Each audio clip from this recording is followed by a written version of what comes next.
So my first couple attempts to re-engineer this consisted mostly of taking the specs from the original Gumball machine and recreating it in Fusion 360.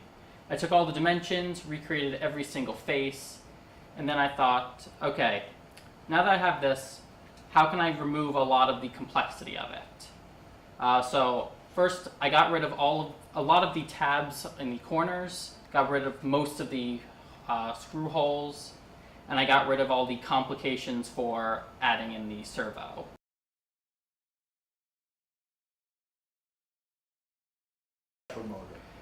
Yeah, it was a very easy decision to switch out the servo for a stepper.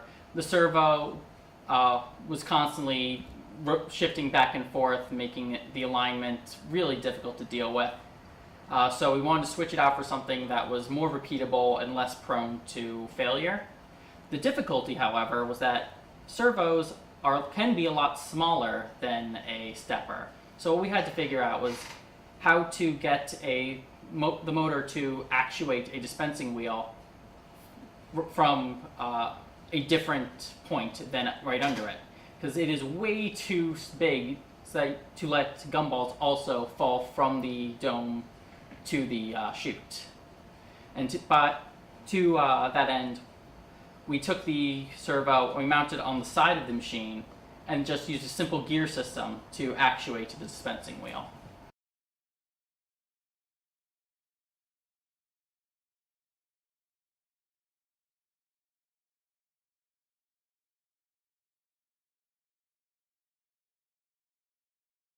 When I was first designing this, one of the major design philosophies I tried to follow was parametric design.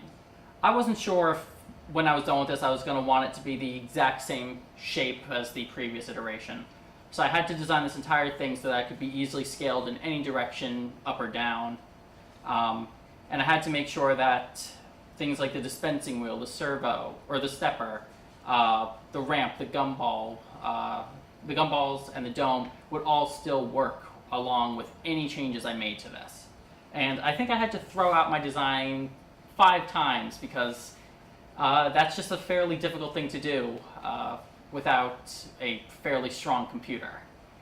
Other design elements that I used were just trying to make the entire 3D shape of this only using 2-dimensional objects and manufacturing techniques.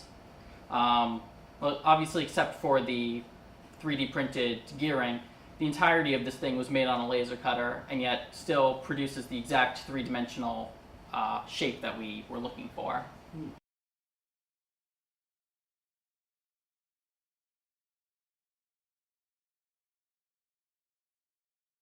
Fab at CIC is a makerspace in downtown Boston. We got all your essentials: laser cutters, vinyl cutters, 3D printers. We've even got a micro mill.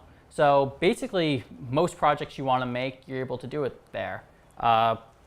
This, of course, laser cutter, 3D printer. You want to make your own company t-shirts or what have you.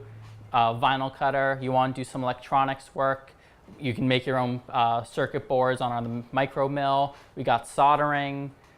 Basically, anything you want to do, we can do it there.